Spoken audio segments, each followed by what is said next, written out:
Hi, everybody, and welcome back to Rolling Hills Soul Care Podcast. My name is Jazzy, and I'm here with Chuck. How are you doing today, Chuck? Good, Jazzy. Thanks for having me back. Thanks for coming, Chuck. This is our favorite part every day when you're here and you join us. Come on, there's sincerity there. I really meant that. Okay, I'll trust you. All right. So we are revisiting some of your blog posts from the last year, and we're starting today with blog post number 88, right? Which you called Resistance. Right. Which sounds perfect right now for me. Let's Resistance, such a positive. Yeah. Would you mind reading that for us? Sure. It sounds like an ominous thing, but it's kind of something we live with. So here's what I wrote. In blog post 87, we shared 6 steps from Ruth Haley Barton that we can use to help us build a rhythm of solitude and silence with God. If you read that blog or listened to this podcast, how did you do? As the person who wrote that post, I'm not very proud of the fact that if I was grading my effort, I'd give me a D. I can't not interrupt and just say, thanks, man, for being so relatable. As the person who also read it, listened to it, sat with it, and gave myself a D. A D. Thanks, man. And thank you for the next thing you're going to say. Yeah. But why did I give myself a D? Instead of prioritizing this, I found my mind getting easily distracted during the times I did make an effort. I also found myself making excuses for why I couldn't do this right now because of all the things I needed to get done. The good news is that God isn't grading me. This is one of the points that Ruth Haley Barton made in her book when she shared about the importance of carving out time for solitude with God. She says, quote, "Resist the urge to judge yourself or your experience in silence. The purpose of time spent in silence is just to be with God in whatever state you are in and to let Him be in control. Trust that whatever your time in silence was like, it was exactly as it should be." In Chapter 3 of her book, Invitation to Silence and Solitude, she makes it clear that we are to anticipate resistance as we enter into this new spiritual practice. Here are some key quotes from this chapter. And I'm going to quote several of sections from her book here. Quote, "Even though we may be quite convinced that solitude is something we need, doubt and resistance often flare up right at the moment we are about to enter in. I call this perplexing dynamic the push-pull phenomenon. It seems no matter how well I understand the necessity of solitude, no matter how much I feel drawn to it, no matter how well I plan for it, there are forces working against it both externally and internally. My entry into solitude often feels like the hard landing of an aircraft." Continuing, she says, "I try to run into God's arms and give myself to His embrace, but I'm holding lots of stuff, and it gets in the way. The baggage I am carrying makes me clumsy and hard to hug. I want to set it down, but where? I want to do something with it, but what? We all come to solitude holding a lot, cares and concerns about our responsibilities, fear and uncertainty about the experience of solitude itself, longing and desire. The fact that we are holding so much and don't know what to do with it can sabotage our efforts to enter in if we don't know how to pay attention and sort it out." And again, she continues, "When I'm guiding people into their initial experiences with solitude and silence, I ask them to actually list the cares and concerns weighing on them in the moment on a piece of paper. Then I invite them to place the page in an envelope marked Trust and set the envelope aside as a concrete symbol of giving these things over to God's care as they move into solitude. The concreteness of this act helps them to actually let go of the baggage they have brought with them so they can settle into God's embrace." When one more paragraph, she continues, "What if I show up and God doesn't? This fear may present itself in words, or it may be a vague feeling or dread or uncertainty we can't quite name. And so we hesitate at the gateway to solitude and silence, afraid that this solitude thing works for everyone else, but it won't work for me. This is the point at which we decide that this relationship matters enough, and this person, God, is worth putting our hearts on the line for. In the vulnerability of love, we risk saying, 'Here I am. With my whole heart, soul, mind, and body, I am here, ready and willing to move more deeply into relationship with you. I make myself available to you, and I will wait for you. There is nothing I can do to control the outcomes. There is nothing I can do to force your response or make it what I want it to be. All I can do is put myself out there and wait. And that is a fearsome place to be, but oh, so necessary. In many things, the fear of not getting what our hearts long for has led us to develop an unconscious pattern of distancing ourselves from our desire in order to avoid the pain of its lack of fulfillment. But the truth is, the desire is the lifeblood surging through the heart of the spiritual life. You may not realize it, but your desire for God is the truest and most essential thing about you.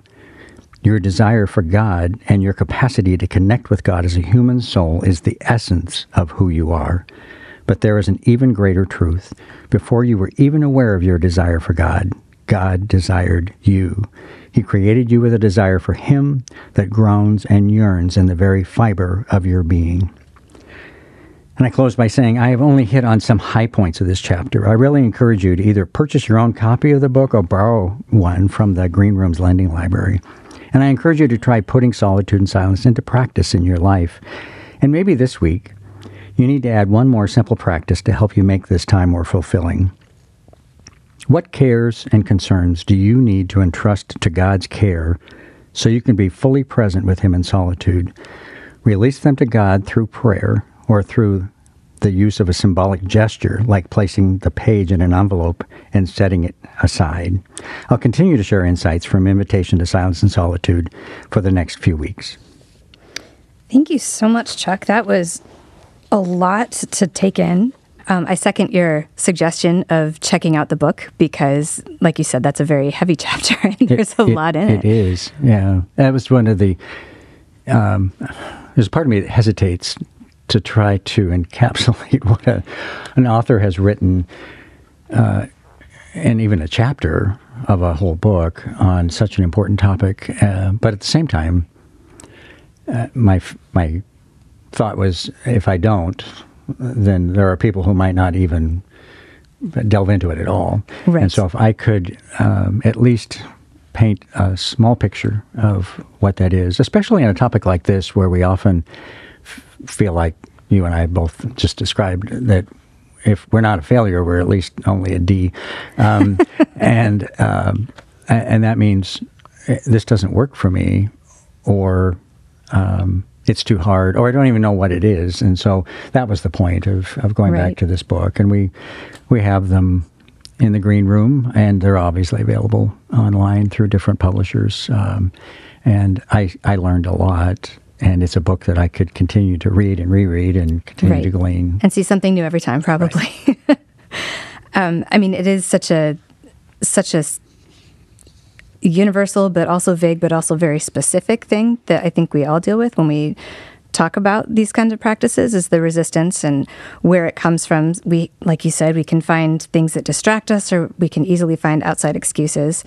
I think it's also really universal to take those things and turn them into what you talked about, is distancing ourselves from the desire for that. I think it's a really human thing to just see something that's a problem and recognize that it's going to be a problem. And if it's a pain to deal with it, it might just be easier to just go ahead and act like it's not there, and just kind of numb ourselves to it, like whether it's, I don't know, like your spouse leaves socks on the floor all the time, or, the commute is always terrible, or there's always pizza at gatherings and somebody doesn't like pizza or something like that. And I just realized I need to make sure that, those things aren't about me.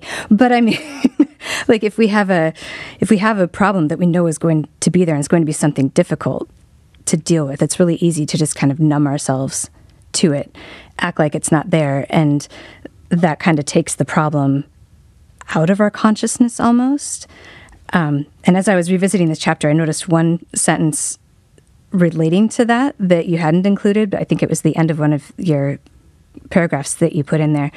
And you said, Ruth Haley Barton said, when we cut ourselves off from awareness of our desire, then we cut ourselves off from the very invitation of God that is the invitation into the intimacy that we seek. And that feels strong. Like we're literally just ignoring God and putting our fingers in our ears and being like, no, I don't want to.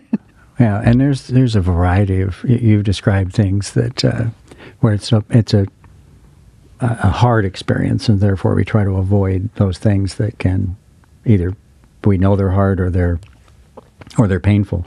But we often